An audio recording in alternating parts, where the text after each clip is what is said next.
This episode is the result of what I would call an aha moment. For the most part, holistically speaking, is an interview or conversation based podcast, right? With unbelievable guests. I've had unbelievable guests on this show sharing the space with me, but I realized that these one-to-one moments, these moments with you, my dear listener, have really opened up a new connection that I am so grateful to have as my part of the journey that I have at this mic.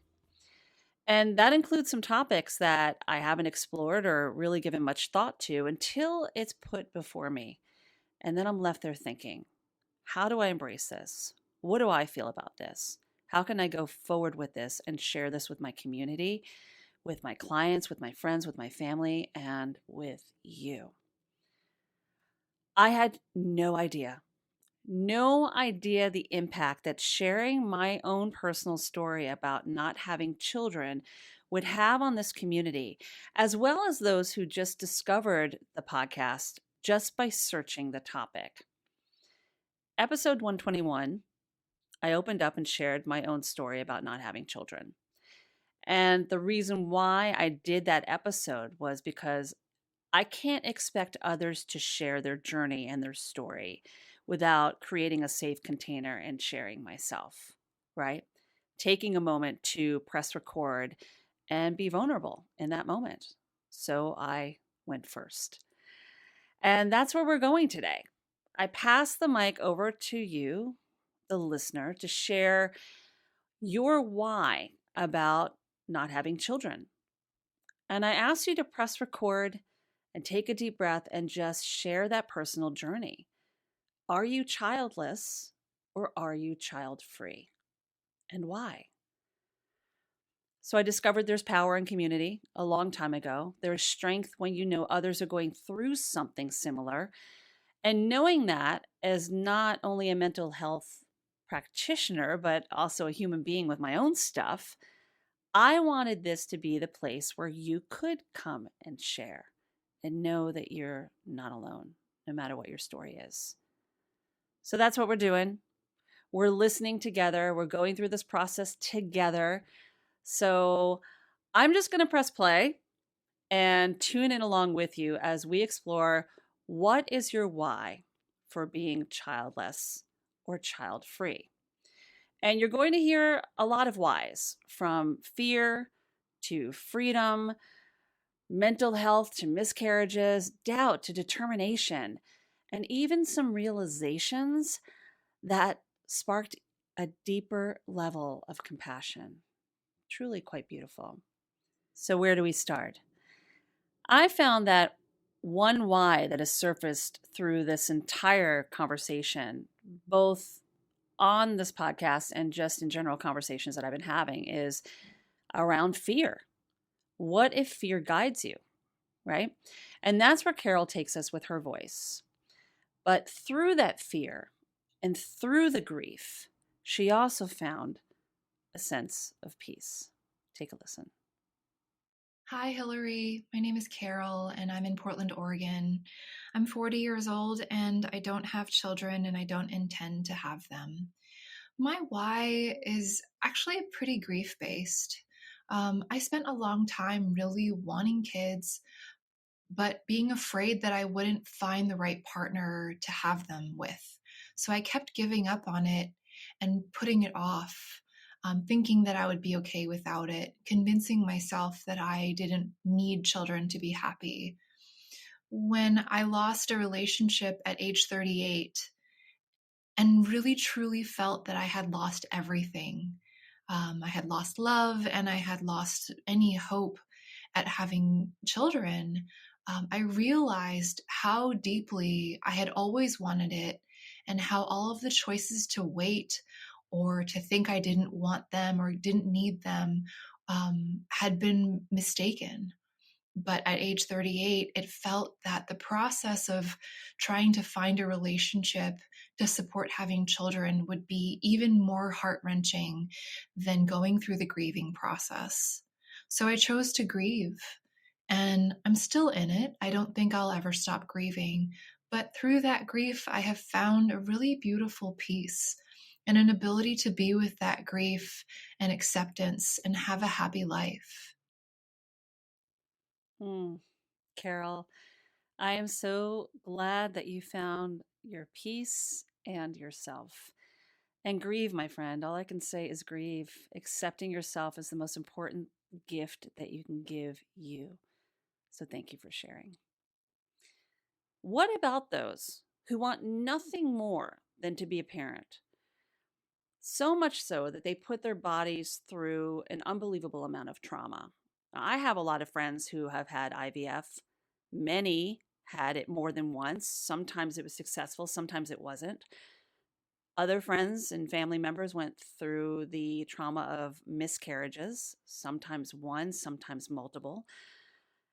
How do you face the uncertainty and finally make a choice that enough is enough, that you've put enough stress on your body and your mind, and just realize that life itself is the blessing? Well, Bernice shares more about that topic. I'm Berenice Howard Smith, owner of Hello Lovely Design and the co-founder of the Full Stop podcast and community hub. I've been through 6 rounds of failed IVF and had recurrent miscarriages. I consider myself to be more, not less, for my childlessness. Thank you, Bernice. You certainly are more. You certainly are, for just being present with who you are and how you feel. So thank you for sharing. Freedom and flexibility doesn't mean that you don't grieve the loss of not being a parent. I can speak to that personally. And sometimes health concerns just solidify that it's not part of your journey.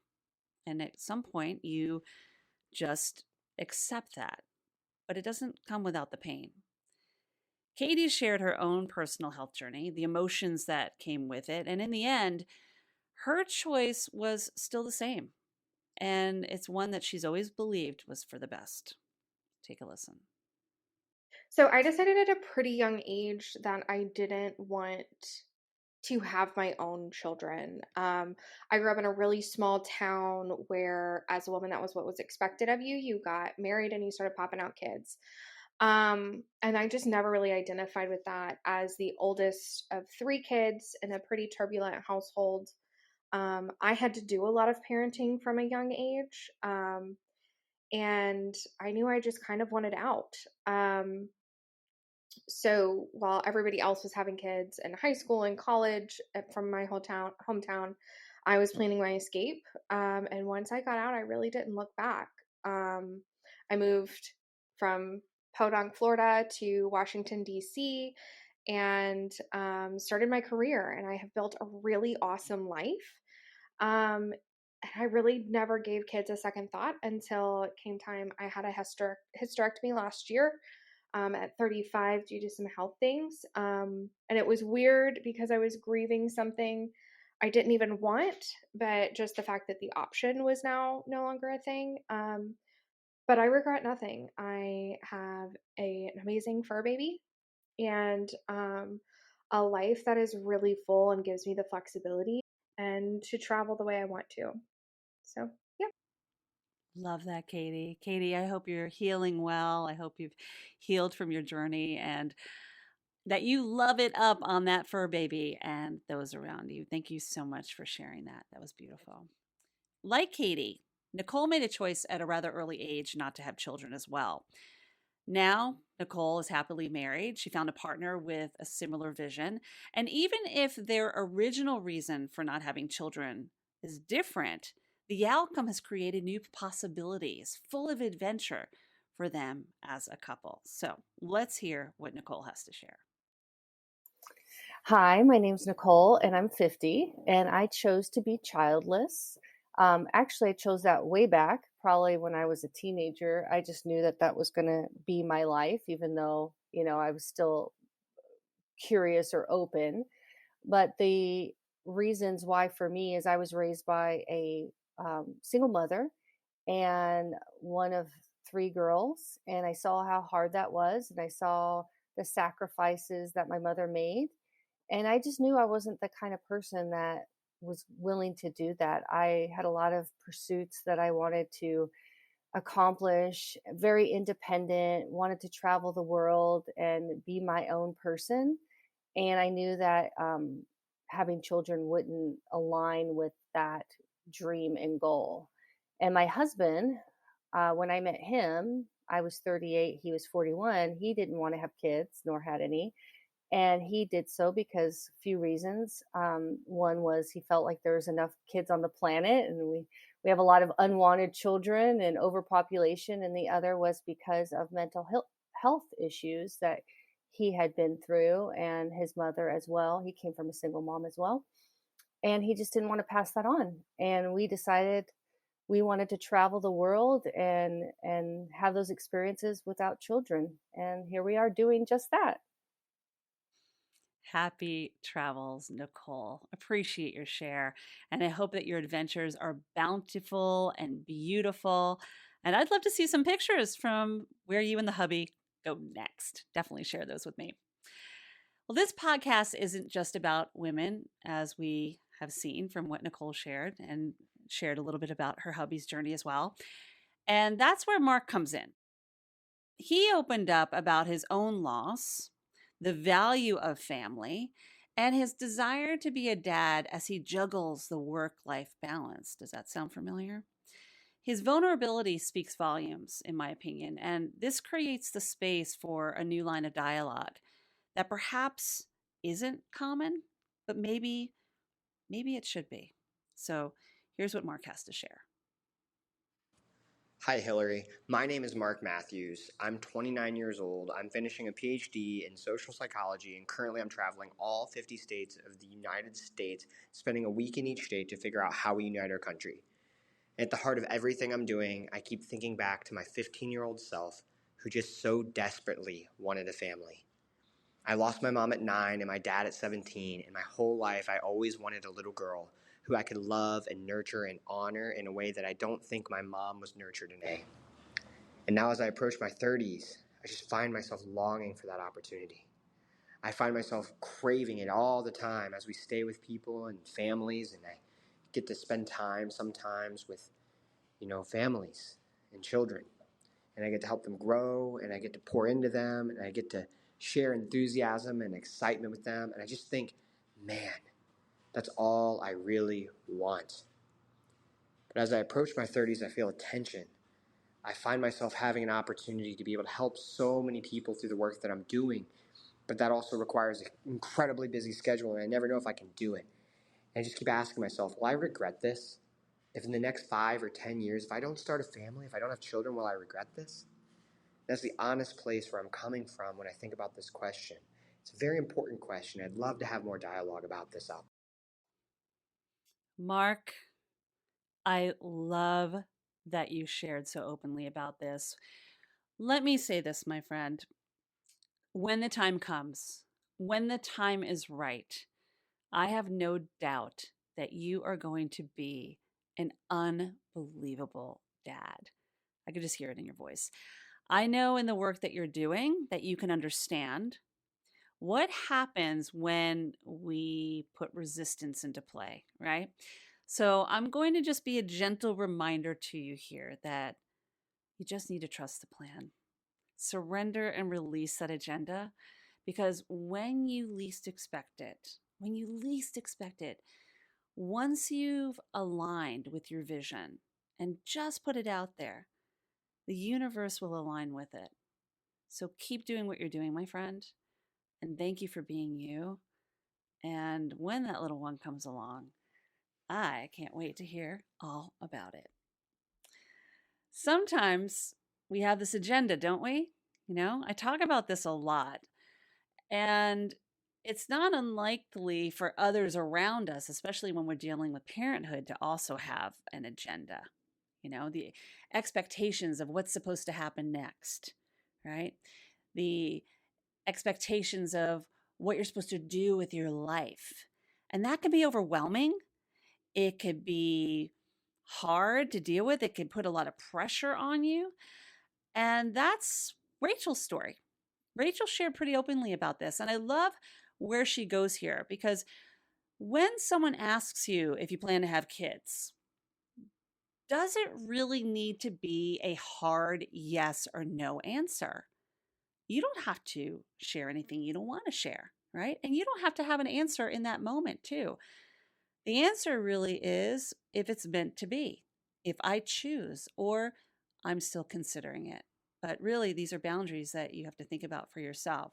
So I want us to take a listen to what Rachel has to share, because it really opens up a whole new line of dialogue about what is expected and what is it that's best for you. Hi, my name is Rachel Dalton. I'm the host of the Wine, Dine, and 69 podcast. And my relationship with kids and the question of if I'm going to have them is goes all the way back to being raised in the Midwest. It was kind of not a question. It was an assumption that I would have kids one day. It wasn't until I met my former partner a number of years ago, who definitely didn't want kids, that I had to question that and figure out where that came from. Did I assume that I was going to have kids because it's what I wanted, or because it's what my parents told me that I would do? And I had to kind of face those questions, and I came to the realization that my ultimate goal was having a partner. There are women out there who want to have kids, even if there's not a man in the picture, and that's not me. Having a partner is my ultimate goal. I am now with someone who feels similarly to me. They do not want to have kids, especially if it's going to affect the partnership negatively. And so that's kind of where I'm at. So my why for not having kids is just kind of that I'm not there right now. And maybe I will be someday, maybe I won't be. But I really do think we need to normalize this idea that women need to know whether they're a hard yes or a hard no. There really are a very large number of us who are somewhere in the middle. Thanks for the opportunity to talk about this. Rachel, as I always say, you do you. And I couldn't agree more. We do need to normalize and have more conversations about this. That's exactly why I'm doing this episode. And it's exactly why I did episode 121 and shared my journey. You know, from what you shared, whatever happens in your life, if children become a part of your journey or if they don't, you will be a great mom just by what you're sharing and the whole story around it. I really resonate with what you're saying. But for now, enjoy being single, because it seems like you are making a choice to truly live and you have a lot of living to do. So enjoy, my dear. Enjoy, my friend. Well, we have quite a mix here so far, don't we? And I want to circle back to those who have made a choice. We've heard a number of those. Some may say it's selfish. I've heard that a few times myself. And guess what? You know what? Selfish is not a bad thing, because a child, more than anything, deserves nurturing parents. And if you choose not to be a parent, if it is a choice, that doesn't mean you're not nurturing. It is essential for a child's well being, but it also means that right now you're choosing you, and that is okay, right? So if you can't be accountable, if you're not passionate about parenthood, why go against what your heart and soul is telling you? That's your journey, that is your story, and it's also taking us to why Celeste shares her why. I completely resonate with everything that you've said. For me, when I say that I am child free, it means that for me, I've made the choice to live the life that I choose to live passionately without feeling like I have to be accountable or take responsibility for another person's life, especially another person's life that I've brought into this world. If I were to say that I was childless, it was because I tried having a child, um, excuse me, and just haven't succeeded yet. Right now, I'm in a stage in my life where I am choosing to be child free because I am at a point in life where I want to accomplish more and I don't feel ready to share my world with another life form of my choosing without feeling like I am being burdened. And that's such a terrible thing to say, but I feel like I would feel so pressured to take care of another life while I'm trying to work on my own life and trying to work on my own accomplishment. Hmm. Celeste, you choose to choose. And if that choice changes, you'll know. You'll know.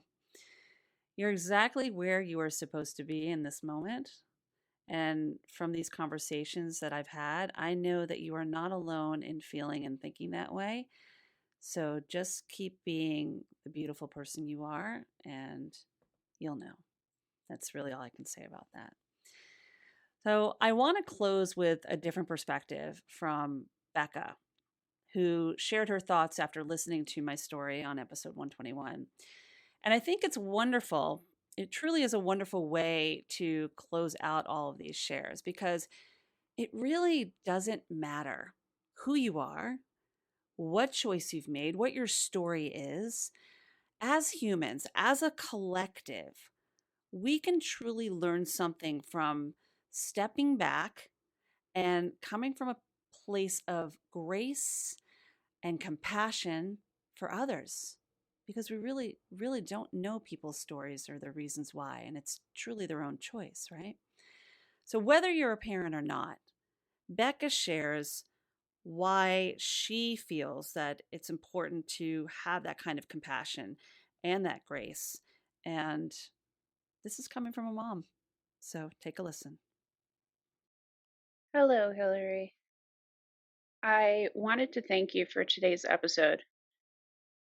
I'm a very proud mom, and I have many friends who also do not have children. Over the years, I felt it common courtesy and an act of love not to ask them why they didn't have children. It wasn't to be cold, it was out of respect and not to open any possible wounds. I'm now seeing that this may have been short sighted and cold hearted, and that if I truly cared for them, I might have posed this question. I might start posing this question in loving ways, but only as it naturally comes up. I feel that each of us are here to share our gifts, and it's beautiful to hear how you've shared your gifts with the children who have grown up around you and under your influence. But you've given me a new perspective today, and I thank you for that. Thank you for helping me even approach with sensitivity this subject to people I love. Great episode. Becca, thank you so much. That was so beautifully shared and it really touched my heart. Thank you. Uh, Thank you to Becca. Thank you to all those who took the time to press record and share your stories. And to those who chose to share via email or DM or PM, I thank you as well. I thank you for just tuning in and listening and being open minded to what we share here on Holistically Speaking. Your thoughts are valid and you deserve to be heard, whether it's here or somewhere else. I just appreciate you being here and sharing pieces of you. And that includes sometimes just listening and having an open mind to what happens here on this show. And just showing up and being a part of things. So thank you. It is my promise to continue this journey for a place for you to feel safe and to share. And you can continue to press record. You can continue to share on Holistically Speaking just by going to speakpipe.com/holistically speaking, or you can drop me an email at holisticallyspeaking@gmail.com.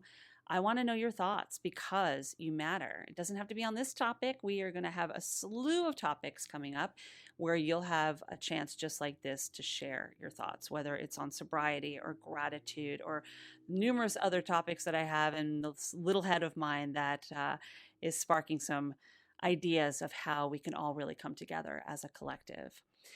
So, if this episode touched, moved, and inspired you in any way, I would love if, with thoughtful response, you can leave a rating and review. wherever you tune in, let others know how much you really enjoy this show. We're on all platforms. We are certainly growing. And be sure to pass this episode along, as well as episode 121, so you can hear my side as well. They go beautifully together. And just share this with someone if it sparked a possibility for you, that you want to hold space for somebody else. Let them know that they're supported and there's some place they can go. And that's right here on Holistically Speaking. If you haven't listened to 121, I encourage you to give it a listen. It's another short episode, but something that I think has true value. And it's really me coming from the heart. And I appreciate your support just by tuning in. And I will leave you with this.